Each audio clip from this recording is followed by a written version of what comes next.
할렐루야. 우리 옆 사람에게 우리 같이 한번 인사 나눌까요? 당신이 있어 행복합니다. 주님의 이름으로 축복합니다. 아멘. 우리가 성경을 사랑합니다. 성경의 말씀을 올 한 해 많이 더 읽기를 바랍니다. 우리가 성경을 읽고 대하면서 우리는 성경 속에서 다양한 많은 성들을 이렇게 만나보게 됩니다. 애굽에서는요, 바로 왕이 국구성을 이렇게 짓기도 하고요. 또 가나안 땅에 이렇게 들어가게 되면 우리가 잘 아는 여리고성을 만나보기도 되고 또 아이성을 만나보기도 되고요. 저 니느웨라고 하게 되면 니느웨 성이 또 이렇게 있잖아요. 아수르 나라에. 그런가 하면 예루살렘에 가게 되면요, 예루살렘 성이 그렇게 있습니다. 사람들이 왜 성을 쌓을까? 사람들이 그 성을 쌓는 이유가 뭘까?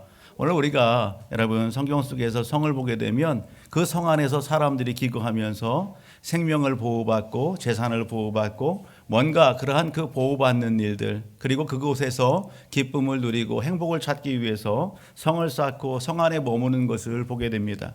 특별히 복음서의 말씀을 이렇게 읽다 보면 여러분, 예수님께서 한 성을 찾아가는데 나인성이라는 지역, 그 성을 찾아갑니다. 그 나인이라고 하는 그 성의 이름의 뜻은 뭐냐면 여러분, 즐거움입니다. 기쁨입니다. 사람들이 성을 쌓는 이유, 그 성을 통해서 또 그 안에 함께하면서 여러분 즐거움과 기쁨을 누리고자 하는 것. 오늘 우리 영적인 삶으로 돌아와서 우리가 삶 속에서 그것을 적용해 본다면 그렇죠. 우리는요, 오늘 우리 나름대로의 성을 쌓습니다. 물질의 성을 쌓습니다. 또 이 성과의 어떤 그런 관계성 안에서 나름대로 성을 또 쌓아가기도 합니다. 내 나름대로 추구하는 그러한 그 성을 쌓습니다. 그 성 안에서 무엇을요? 기쁨을 추구하고 또 행복을 이렇게 추구하기 위해서 성을 쌓는 것을 보게 됩니다. 근데 특별히 누가복음 여기 7장에 소개되고 있는 나인성, 그 나인성을 보게 되면 예수님께서 제자들과 함께 그 나인성으로 이렇게 가시죠. 그런데 그 나인성에서 나오는 한 행렬과 마주치게 됩니다. 그 마주치는 그 행렬은 장례 행렬이죠. 나인성, 그 성의 뜻은 즐거움이고 기쁨이지만 그 성에서 나오는 장례 행렬은 슬픔이었습니다. 그 장례의 그 대상은 누구였냐면 한 가정에 여인이 있었는데 그 아들이, 독자 아들이 죽은 것입니다. 아들의 장례에 이렇게 같이 동행하는 그 어머니의 그 슬픔, 그 아픔, 이루 말할 수가 없어요. 얼마나 슬피 우는지 예수님께서 제자들과 함께 그 나인성을 향해 들어가다가 걸음을 멈추고 그 장례 행렬에 다가가십니다. 그리고요, 그 여인의 슬픔, 그걸 연민을 느끼시고 어떻게 해요? 그 문제 만난 그 여인의 문제를 해결해 주십니다. 죽었던 아들이 살아나는 역사가 있었습니다. 여러분, 오늘 우리가 인생의 삶 속에서 오늘 우리가 뜻하지 않는 일들을 많이 경험하게 되는 거예요. 오늘 우리는 우리가 쌓은 그 성을 통해서 기쁨을 추구하고 또 행복을 추구하지만 뜻하지 않는 일들이 우리 인생의 삶 속에 많이 있다는 것입니다. 그런 일들로 인해서 여러분, 하루아침에 모든 것을 다 잃게 되고 정말 절망과 낙담의 그러한 자리에 오늘 우리가 처하게 되기도 하는 것이죠.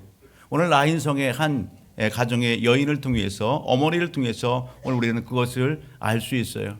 당시 시대가 그렇게 넉넉한 시대가 아닙니다. 어찌 보면은 나인성의 한 여인, 홀로 이렇게 아들을 키우는 그 여인에게 있어서는 여러분, 아들이 전부였을 거예요. 아들이 소망이었고 아들이 기대감이었을 겁니다. 그 아들 하나 고대하고 오늘 모든 것을 다 들여서 그렇게 열심을 다했을 것입니다. 그런데 뜻하지 않는 일로 인해서 아들이 죽게 되더라 말입니다. 오늘 우리의 인생의 삶 그렇게 보게 되면 여러분, 오늘 이 땅의 삶 속에서 우리가 추구하는 기쁨과 즐거움이 여러분 유한하다라는 것입니다. 영원할 수가 없는 것입니다. 성경은 여러분, 그러한 슬픔을 만나고 또 절망과 낙담 가운데 있는 그 여인에게 있어서, 그리고 나인성에게 있어서 누가 함께 하십니까?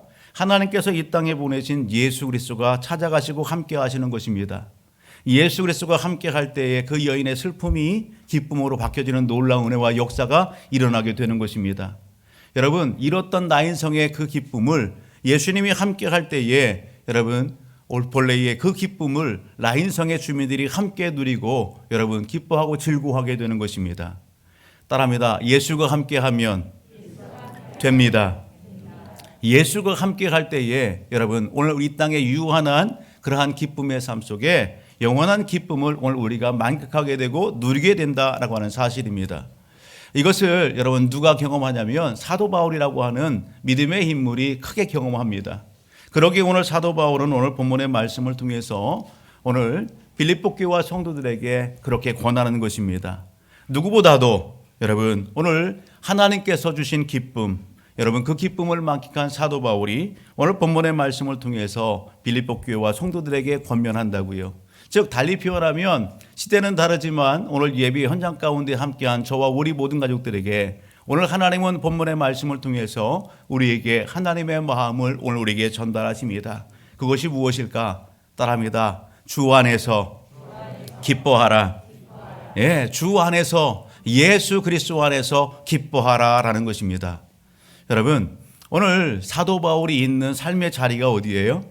오늘 이 빌립보서를 기록해서 빌립보 지역의 교회와 성도들에게 보내고 있는 사도 바울이 있는 그 삶의 현장이 어디예요? 로마 감옥입니다. 로마 감옥에서 편지하고 있는 것입니다.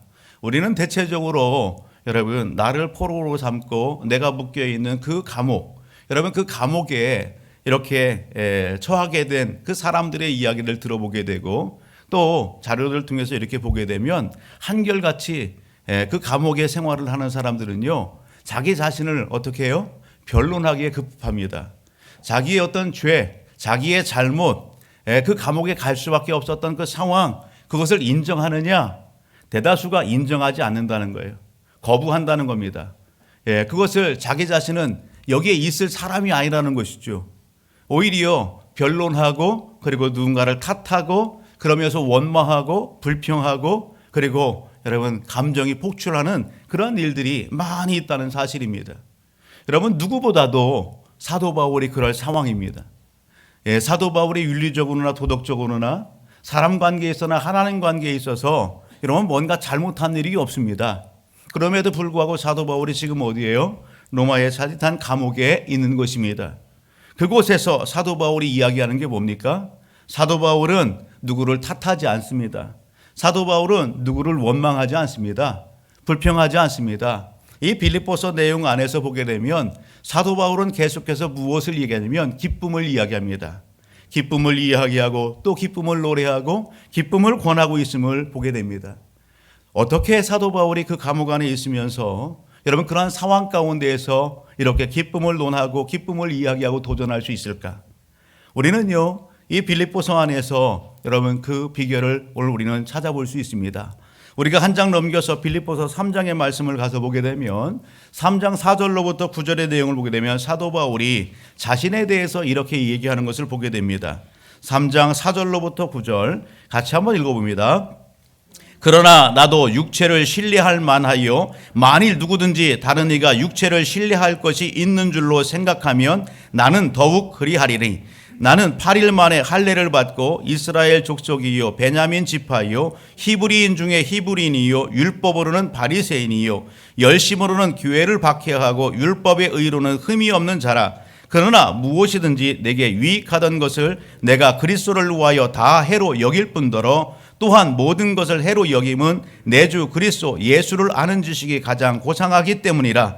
내가 그를 위하여 모든 것을 잃어버리고 배설물로 여김은 그리스도를 얻고 그 안에서 발견되려 함이니 내가 가진 의는 율법에서 난 것이 아니요 오직 그리스도를 믿는 믿음으로 말미암은 것이니 곧 믿음으로 하나님께로부터 난 의라. 아멘. 사랑하는 가족 여러분, 오늘 이 말씀 긴 말씀이지만 사도 바울이 고백하는 것이 뭡니까? 나는 하나님의 주시는 그 기쁨을 여러분 소유했다는 거 아니겠어요? 하나님이 주시는 그 기쁨, 예수 그리스도 안에서 하나님의 그 기쁨을 누리고 있다는 것입니다. 오늘 여기 3장 7절의 말씀을 보게 되면 그렇게 얘기합니다. 그러나 무엇이든지 내가 유익하던 것을 내가 그리스도를 위하여 다 해로 여길 뿐더러 내가 이렇게 누렸던 유익한 것들이 있다는 것입니다. 사도 바울이 누렸던 유익한 것, 당시에 사도 바울을 박해하고 핍박하고 공격했던 그 유대인들이 누리는 것, 오늘 이 시대로 하면 오늘 우리가 생활 속에서 누리는 유익함들 아니겠어요? 사도 바울은 그래도 부유층에 이렇게 속해 있던 사람입니다. 그에게는 학벌이 있었고 가문의 배경이 있었고 누리는 풍성함들이 있었습니다. 언어로 한다면 저 강남 출신이에요. 예. 학벌로 한다면 스카이 출신이에요. 예. 여러분 이력으로 한다고 한다면 당시에 뭐든 다 누리고 할 수 있는 그런 상황 가운데 있는 사람이 바로 사도 바울입니다. 그런데 사도 바울이 이야기하는 게 뭡니까? 그러나 무엇인지 내게 유익하던 것을 내가 어떻다? 다 모든 것을 배설물로 여긴다. 그렇게 얘기합니다. 한마디로 똥과 같이 여긴다는 것이죠. 여러분 가치 없게 여긴다는 겁니다. 사도 바울이 무엇을 이야기하는 겁니다. 여러분 가치 있는 것이 무엇이라고요? 가치 있는 것은 바로 예수 그리스도라는 것입니다. 가치 있는 것은 내가 누렸던 그것이 가치 있는 것이 아니라 오늘 하나님께서 이 땅에 보내준 예수 그리스도 안에서 사도 바울이 참 가치를 발견했다는 것입니다. 예수 그리스도 안에서 참 가치를 발견한 것입니다. 그러기에 오늘 사도 바울은 오늘 그 가치 있는 인생의 삶, 여러분 하나님의 주권을 인정하고 예수 그리스도를 기쁨의 근원 삼으니 여러분 이 로마 감옥에 있을지라도 그가 여러분 포로가 되고 감옥에 묶여 있을지라도 그런 상황과 환경이 사도 바울의 기쁨을 뺏어갈 수가 없는 것입니다. 하나님의 주권을 인정하고 하나님이 보내신 예수 그리스도 안에서 그 예수를 기쁨의 근원 삼음이 여러분 그 안에 샘수 없는 기쁨이 충만하게 되는 것입니다. 할렐루야. 사랑하는 가족 여러분, 오늘 우리가 잘 부르는 찬양 중에 찬송가 288장을 보게 되면 예수를 나의 구주 삼고라는 찬양이 있습니다. 예수를 나의 구주 삼고 그 찬양 3절을 보게 되면 이러한 가사가 있어요. 주 안에 기쁨 누림으로 마음의 풍랑이 잔잔하니 세상과 나는 간 곳 없고 구속한 주만 보이도다. 할렐루야. 여러분 주 안에 기쁨 누림으로 사도 바울이 지금 영적 삶의 현장이 아니겠어요? 여러분 마음의 풍랑이 잔잔하니 마음속에 일어나는 크고 작은 그러한 일들이 여러분 왜 일어나지 않겠어요? 그러나 주님으로 오늘 그 모든 것이 평정되어지고 세상과 나는 간 곳 없고 구속한 주만 바라보게 되는 것입니다. 이것이 나의 간증이요 이것이 나의 찬송이라. 할렐루야. 여러분이 이 말씀 이 찬양에 여러분 배경이 되는 말씀이 갈라디아서 2장 20절이에요. 갈라디아서 2장 20절은 이렇게 얘기합니다. 내가 그리스도와 함께 십자가에 못 박혔나니 그런즉 이제는 내가 사는 것이 아니요 오직 내 안에 그리스도께서 사시는 것이라. 이제 내가 육체 가운데 사는 것은 나를 사랑하사 나를 위하여 자기 자신을 버리신 하나님의 아들을 믿는 믿음 안에서 사는 것이니라. 할렐루야. 오늘 예배 현장 가운데 함께한 저와 우리 모든 가족들은 어떻습니까? 하나님께서 보내주신 예수 그리스도, 그 예수 그리스도를 마음에 모신 저와 우리 모든 가족들입니까? 오늘 그렇다라고 한다면 오늘 이 사도 바울의 고백이 오늘 우리의 고백인 줄 믿습니다. 나는 믿음 안에 사는 자다. 아멘. 예수 그리스도를 내 인생의 주인 삼고 삶을 사는 자다. 이것이 오늘 저와 우리 모든 가족들이 하나님 앞에 고백되어야 될 고백인 것입니다. 사랑하는 가족 여러분, 그러나 말씀 앞에서 한번 오늘 정직하게 우리 자리들을 한번 여러분 성찰해 볼 수 있기를 바랍니다. 오늘 우리는 무엇을 기쁨의 근원 삼고 있습니까? 사도 바울이 여러분 그 우선수에서 저 밑으로 내버린 그 세상에 유익하게 여겼던 그것을 오늘 우리는 내 삶의 기쁨의 근원 삼고 여러분 살고 있지는 않은지요. 오늘 그렇다라고 한다면 오늘 이 말씀 앞에서 오늘 우리의 삶 속에 참 기쁨의 근원 여러분 예수 그리스도로 온전히 충만케 되기를 주의 이름으로 축복합니다. 오늘 하나님 오늘 본문의 말씀을 통해서 오늘 우리에게 항상 기뻐하라 그렇게 말씀하십니다. 항상 기뻐하라. 여러분 오늘 5절의 말씀을 보게 되면 사도 바울은 이렇게 얘기합니다. 너희 관용으로 모든 사람에게 알게 하라. 주께서 가까우시니라. 우리가 삶 속에서 항상 기쁠 수 있는 비결은 여러분 관계성이 온전하고 원만할 때에 항상 기뻐할 수가 있는 거예요. 1차적인 것은 하나님과의 관계고 2차적인 것은 사람들과의 관계 안에서 여러분 온전할 때에 여러분 우리는 여러분 참 기뻐할 수 있는 것입니다. 오늘 본문에 소개되고 있는 이 관용이라고 하는 단어는 당연한 자신의 권리를 포기하고 다른 사람을 향한 너그럽게 대하는 태도를 말합니다. 자기가 누릴 권리를 갖다가 포기하고 다른 사람을 향한 너그러운 마음, 그러한 태도를 관용이라고 이야기해요. 남의 잘못을 너그럽게 용납해주고 품어주는 것, 그것을 관용의 삶 이렇게 얘기하는 것입니다. 여러분, 관용할 때 어떤 역사가 일어날까? 그러면 우리가 이 관용이라는 단어를 우리 삶 속에 적용해 볼 때에 여러분, 관용의 삶을 살면 어떤 일들이 일어날까? 여러분, 행복이 절로 넘칠 거예요. 여러분, 화목하는 역사가 일어날 거예요. 사도 바울은 왜 본문 속에서 관용이라는 단어를 사용할까요? 예? 너희 관용을 모든 사람에게 알가라, 그렇게 이야기할까요? 우리가 본문 좀 더 위로 올라가면 2절과 3절을 보면 이러한 말씀이 소개됩니다.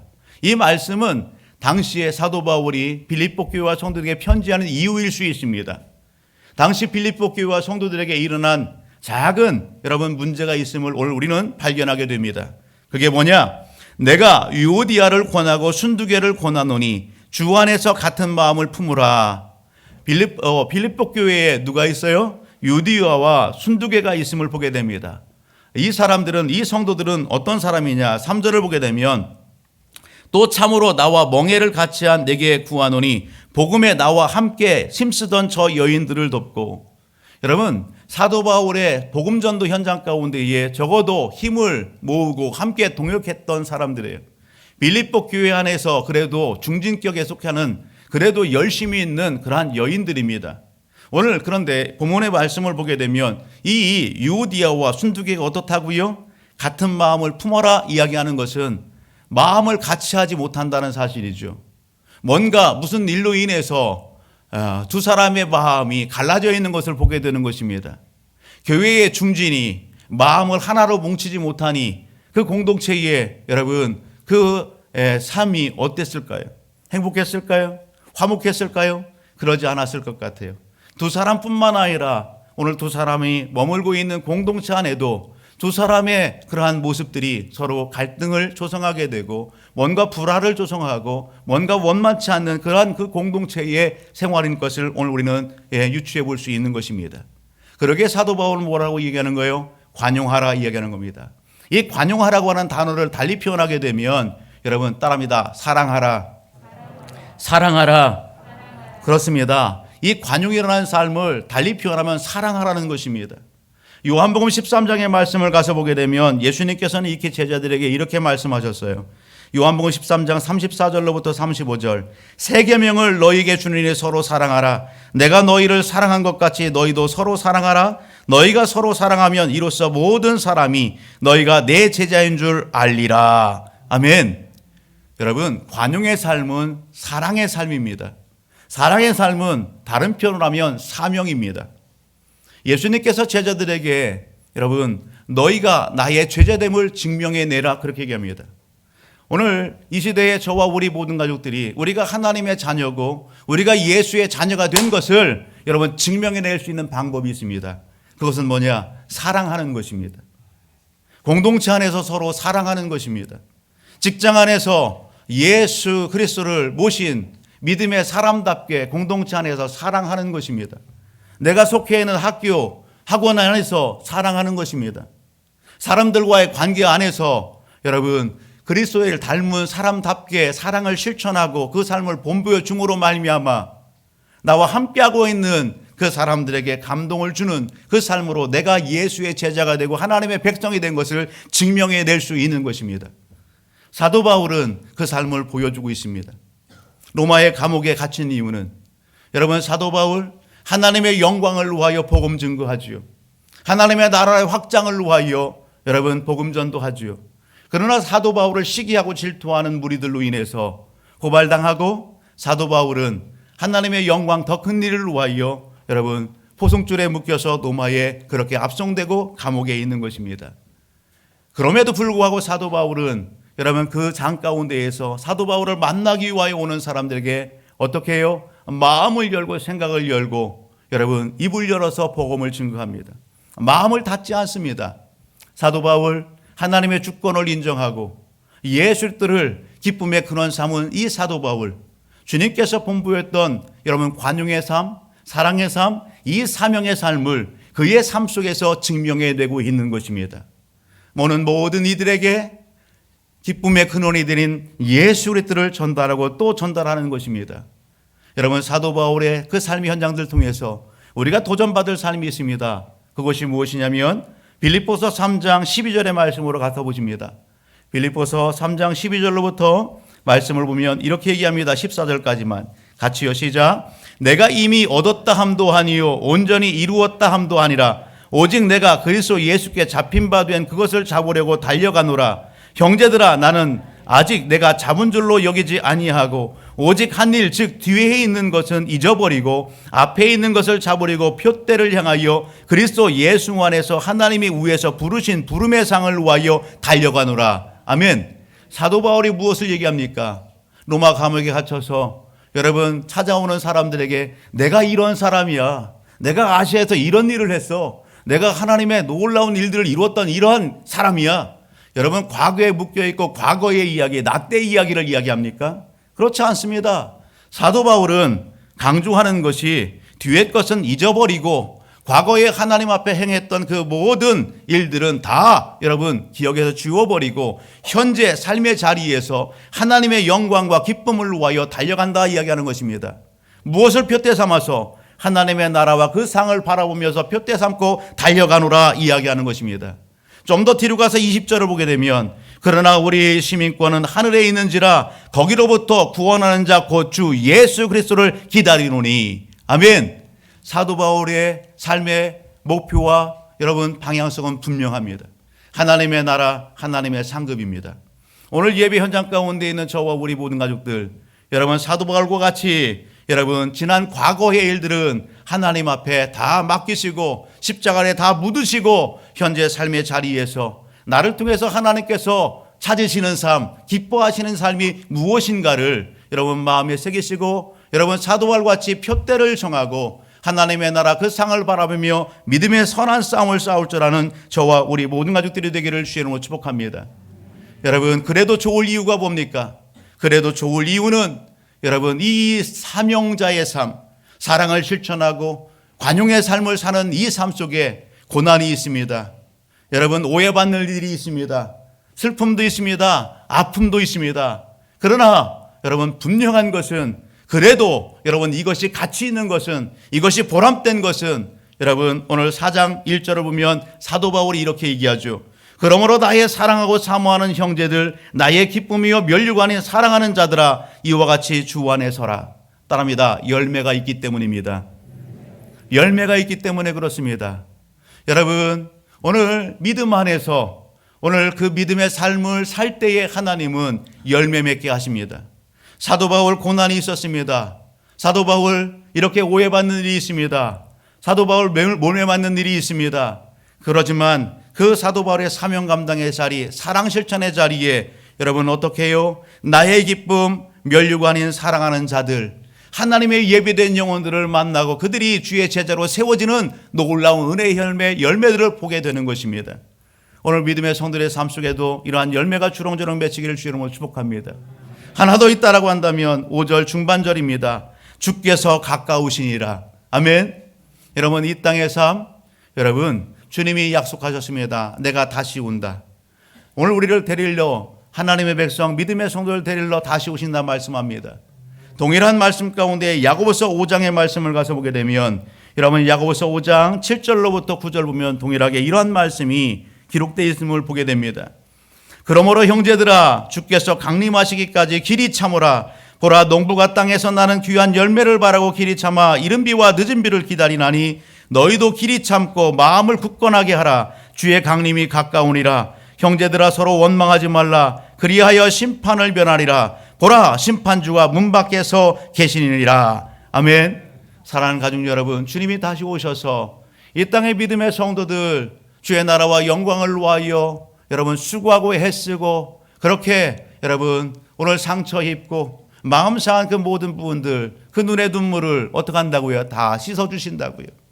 하나님께서 아시고 갚아주신다고요. 하나님께서 여러분 보응해 주신다고요. 할렐루야. 여러분 주님이 오시면 여러분 그러한 일이 있습니까? 성경은 여러분 주를 위하여 그렇게 헌신되고 충성된 삶을 사는 이 땅의 삶 속에서도 그러한 열매를 거두게 하시고 주 앞에 섰을 때에 잘하였다 착하고 충성된 종아 그러한 칭찬이 있을 것을 말씀한다라는 사실입니다. 저와 우리 모든 가족들이 여러분 오늘 사도 바울의 이 권면의 말씀, 오늘 하나님이 주신 말씀을 마음에 새기시고 오늘 저와 우리 모든 가족들도 항상 기뻐할 수 있기를 주의 이름으로 축복합니다. 항상 기뻐하라. 이 말씀은 여러분 해도 좋고 안 해도 좋은 것이 아니라 항상 기뻐하라. 이것은 명령인 것입니다. 여러분 오늘 습관적으로 계속적으로 여러분 기뻐하라는 것입니다. 여러분 삶 속에서 이것을 선택하라는 것입니다. 여러분 그래서 열매를 맺으라는 것입니다. 저와 우리 모든 가족들은 예배 현장 가운데에서 결단합니다. 그리고 이 말씀을 읽을 때마다 그렇지 내가 그렇게 살아야지 다짐하고 결단합니다. 문제는 뭐냐? 여러분 말씀을 대할 때는 그렇게 결단하지만 예배를 드리고 또 예배 현장 가운데 그렇게 다짐하지만 여러분 예배 현장을 벗어나게 되면 영적 싸움이 시작되는 것입니다. 크고 작은 환경과 상황들로 인해서 물밀듯 그러한 충동이 일어나게 되는 것입니다. 그러한 삶 속에서 여러분 주 안에서 기쁨을 누리고 항상 기뻐할 수 있는 비결이 무엇일까요? 그런 영적 싸움의 현장들 가운데에서 승리할 수 있는 비결이 무엇일까요? 사도 바울 오늘 본문 속에서 여러분 그 비결을 오늘 우리에게 제시하는 것 같습니다. 여러분 6절과 7절을 보십시오. 같이 한번 읽어볼까요? 시작. 아무것도 염려하지 말고 다만 모든 일에 기도와 간구로 너희 구할 것을 감사함으로 하나님께 하라라. 그리하면 모든 지각에 뛰어난 하나님의 평강이 그리스도 예수 안에서 너희 마음과 생각을 지키시리라. 아멘. 여러분 이 말씀 두 구절의 말씀 긴 말씀이지만 이 말씀을 요약하면 우리가 항상 주 안에서 기뻐할 수 있는 비결이 있습니다. 그것은 뭐냐? 하나님을 가까이 하는 것입니다. 좀 더 구체적으로 하면 하나님을 예배하는 예배의 자리에 굳건한 것입니다. 기도의 자리에서 하나님을 만나고 하나님 앞에 모든 것을 고백하는 것입니다. 예배의 자리, 기도의 자리, 여러분 그 자리가 굳건할 때에 오늘 우리는 여러분 삶 속에서 항상 기뻐하고 즐거워할 수 있는 것입니다. 여러분 한 지역을 지나는데 이렇게 한 분이 이렇게 나오면서 아들 정도 되는 것 같아요. 와 좋다. 아이 깨우나네. 그렇게 얘기하는 거예요. 어디에서 나왔을까요? 사우나에서. 어쩜 그렇게 잘하세요? 그렇게 하시나요? 네, 아들과 한 아버지가 나오면서 아이 깨우나다. 아이 시원하다 그래요. 보니까 사우나 목욕탕이더라고요. 여러분 그런 얘기 있잖아요. 목욕을 하면 하루가 즐겁대요. 이발을 하면은요 한 주가 즐겁대요. 집을 사면요 1년, 한 달 이렇게 한 달이 기쁘다, 즐겁다 그렇게 얘기하더라고요. 결혼을 하면 1년이 즐겁고 행복하다 그렇게 얘기합니다. 그 이야기를 이렇게 묵상하면서 이 땅의 기쁨은 유한하구나. 이 땅의 기쁨은 유통기한이 있구나라는 겁니다. 여러분 이 땅의 기쁨은 유통기한이 있습니다. 이 땅의 삶 속에서 그런 유통기한이 있는 그런 인생의 삶 속에 영원한 기쁨을 누리며 삶을 살아갈 수는 없을까? 여러분 있습니다. 세상이 줄 수 없는 기쁨이라는 책이 있습니다. 세상이 줄 수 없는 기쁨이라는 책. 여기 할렐루야 교회의 한 성도님이 지은 그런 책이에요. 그 책의 내용을 보게 되면 자기의 자서전적 같은 그런 내용이죠. 사업을 했습니다. 사업이 잘 됐습니다. 그런데 어느 날 뜻하지 않는 그러한 일들로 인해서 사업이 무너지게 되었습니다. 그러한 여파 때문인지 몰라도 여러분 남편도 이렇게 신음신음하게 되고 이 성도님도 몸이 많이 안 좋은 그런 가운데 있습니다. 여러 가지 밀려드는 그런 빚쟁이들과 상황이 그렇지 않겠어요? 마음이 무너져 내리고 헤어날 군형은 없고 그런 상황 가운데에 이렇게 글을 썼습니다. 유서를 썼습니다.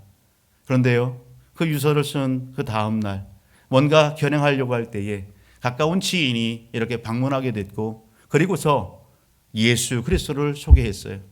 나름 그래도 교회를 이렇게 다녔지만 교회만 왔다 갔다 하는 그러한 신앙 생활이었습니다. 그런 그에게 예수를 전달하게 됐고 그리고 그 자리에서 예수를 인격적으로 만나게 되었습니다. 그렇구나. 예수가 이 땅에 오신 이유가 나의 죄 때문인가? 내 죄를 사하시고 내 인생의 문제를 개입하시고 뭔가 풀어주시기 위해서 이 땅에 오신 분이 바로 예수구나. 영적인 풍성함을 누리게 하시기 위하여 이 땅에 오신 분이 예수구나. 예수들을 영접했어요. 그런데요, 안타깝게도 오늘 남편은 오늘 그러한 여러 가지 상황들 가운데에 암투병을 하다가 그리고 이렇게 숨지었어요. 하나님의 풍모로 갔어요. 얼마나 슬퍼요. 사업도 가정도 풍지박산이 났지. 그렇게 의지했던 남편도 그렇게 세상을 떠났지. 그런 가운데에 이 성도님이 고백하는 것은 세상이 줄 수 없는 기쁨을 찾았다는 것입니다. 이전에는 오늘 여행에서 기쁨을 누렸어요. 골프에서 이 그린에서 기쁨을 누렸어요. 자기가 추구하는 그런 관심사 이런 부분들로 인해서 쇼핑을 하면서 기쁨을 누렸어요. 그런데요, 예수를 만나고 나니까 그런 모든 부분들이 다 가치 없더라 말입니다. 그런 모든 부분들은 여러분 온전한 기쁨을 주지 못하더라는 것입니다. 예수 그리스도 안에서 세상에 줄 수 없는 기쁨을 나는 찾았습니다. 고백하는 글을 보게 되었습니다. 사랑하는 성도 여러분, 오늘 저와 우리 모든 가족들은 어떻습니까? 오늘 말씀 앞에서 오늘 예수 그리스도로 충만케 되기를 주의 이름으로 축복합니다. 세상의 많은 유혹과 그러한 미혹과 충동질 앞에서 우리가 항상 기뻐할 수 있는 이유는 오늘 본문의 말씀 제시지 않습니까? 우리의 삶의 주변에는요, 여러분 좋은 차들이 많이 있습니다. 큰 차, 작은 차, 성능이 좋은 차, 정말 화려한 그러한 이렇게 꾸미고 달려가는 그런 차들이 얼마나 많이 있는지 몰라요. 그런데 그렇게 달리는 차들도요, 여러분 꼭 방문하고 들리는 곳이 있습니다. 바로 주유소입니다. 그리고 어떻게 해요? 정비소나 카센터를 꼭 들립니다. 아무리 좋은 차라 할지라도 연료가 바닥나면 더 이상 달릴 수가 없습니다. 여러분 오늘 잔고장이 있고요, 부속에 이상이 있으면은요 달릴 수가 없습니다. 그러게 차량은요 정기적으로 검사소를 들어가나 카센터를 들어가든가 아니면요 충전소에 들어가서 연료를 보충하는 것입니다. 사랑하는 성도 여러분, 오늘 저와 우리 모든 가족들이 오늘 이 예배 현장 가운데 하나님의 부름을 받았습니다. 하나님께서 오늘 이 예배 현장 가운데 우리를 부르신 이유는 뭡니까? 여러분 오늘 이 예배 현장 가운데에 오늘 말씀 앞에서 우리 자신들을 한번 돌이켜볼 수 있기를 주의 이름으로 축복합니다. 하나님은 오늘 이 예배 현장을 통하여 지난 한 주간의 삶, 그리고 오늘 이 현장 가운데에서 나와 예수 그리스도의 관계를 여러분 깊이 묵상하기를 원하십니다. 여러분 포도나무에 가지가 붙어 있을 때에 열매를 맺을 수 있는 겁니다. 포도나무에 가지가 여러분 붙어 있을 때에 여러분 생명력이 있고 놀라운 일을 이루어낼 수 있는 것입니다. 예배 현장 가운데 부르신 하나님 앞에서 여러분 내 인생의 삶, 여러분 예수님과 얼마나 밀접된 그런 관계 속에 있습니까? 예수 그리스도 안에서 있어지는 여러분 그 기쁨으로 충만하십니까? 오늘 그렇지 못하다고 한다면 하나님은 오늘 말씀과 이 예배 현장을 통하여 우리로 하여금 예수로 충만하기를 촉구하시는 것입니다. 그 예수 그리스도로 여러분 능력을 삼고 하나님께서 주시는 그 은혜와 그 모든 걸 공급받고 힘있게 이 한 주간을 달려가기를 여러분 오늘 우리에게 촉구하시는 것입니다. 사랑하는 성도 여러분, 오늘 우리의 삶 속에 모난 부분이 있고 우리의 삶 속에 어긋난 부분들이 있습니다. 뭔가 고쳐야 될 부분이 있습니다. 누구보다도 하나님은 잘 아십니다. 여러분 그것을 뜯어 고치고 그것을 바르게 하고 그리고 온전케 하기 위하여 하나님이 오늘 우리를 이 자리에 불렀다는 사실을 놓치지 않기를 주의 이름으로 축복합니다. 그 대상이 누구예요? 다른 누가 아닙니다. 따릅니다. 바로 나. 바로 나. 하나님이 나를 고치시고 온전하게 하시고 더 기쁨과 충만한 삶을 살기 위하여 오늘 이 자리에 부르셨다라고 하는 사실입니다. 사랑하는 성도 여러분, 오늘 우리의 영적 삶을 돌이켜보면서 오늘 온전하시고 또 충만하다고 한다면 여러분 여러 충동이 있는 영적 싸움 가운데에서 하나님 무너지지 않고 오직 하나님의 영광과 기쁨을 위하여 전진에 달려가는 이 한 주간이 되게 도와주옵소서. 그렇게 기도하십시다. 뭔가 고쳐야 할 부분이 있다고 한다면, 뭔가 충만히 채워야 될 부분이 있다면 하나님 저에게는 예수 그리스도가 필요합니다. 하나님의 도우심이 필요합니다. 여러분 그렇게 간절히 기도하며 여러분 이 한 주간 그리고 남은 인생의 삶 하나님의 기쁨을 이루는 삶이요 하나님의 기쁨을 이루는 그러한 삶 속에서 하나님의 영광 드높이는 축복의 통로로 쓰임받기를 주의 이름으로 축복합니다.